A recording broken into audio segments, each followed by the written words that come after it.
Inside Design, the talk show. Our guest for today is from my grandfather's hometown of Rock Hill, South Carolina. She earned her Bachelor of Science degree in psychology from the College of Charleston and her MED degree in community counseling from Winthrop University. She is currently pursuing her PhD in counseling and psychological studies from Regent University. She is also the owner of Companion Counseling and Coaching LLC in Lake Wiley, South Carolina. Please welcome to the show, Miss Sherita Davis.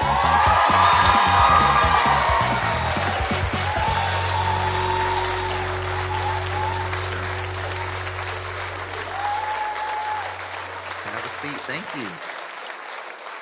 Thank you guys for having me. You're welcome. Ms. Sherita, so our first question is, how long have you been at New Zion? So I've been at New Zion for 3 years. Tell us a little about yourself and what is it that you do? So I am a mental health counselor. I've been doing counseling for 15 years. I'm licensed in both North Carolina and in South Carolina. And I specialize in a therapy called EMDR therapy, eye movement desensitization reprocessing, which is a trauma-based therapy. And I primarily work with adults, right now. All right. So what would you say is the reason why some people won't seek help when it comes to mental health?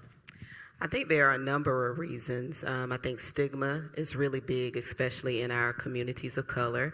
I think, a lot of times people look at getting help in regards to mental health services as a weakness.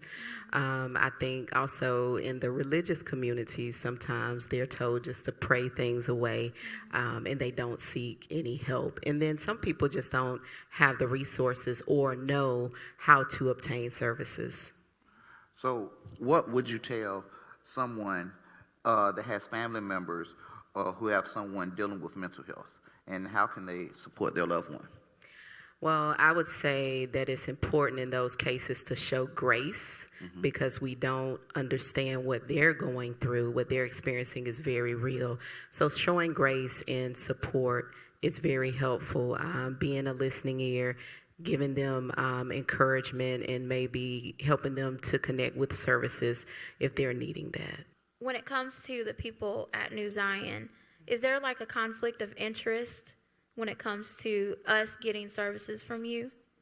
Yes, it does pose a conflict of interest if someone wanted to come to my private practice. However, I do, take calls and try to connect people to appropriate services if they need that support.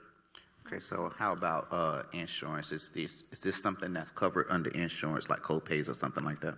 Yes, most mental health services are covered by insurances. Okay, so the question was, well, you mentioned the EMDR services, and in the age of COVID, now we have the virtual sessions that people can do versus coming into the office. Is EMDR something that can be done virtually, or is that something that needs to be done in the office? Yes, EMDR therapy can be conducted virtually and in office, so it doesn't matter what the setting is. And if somebody wanted more information, how can they contact you? What's your outlets?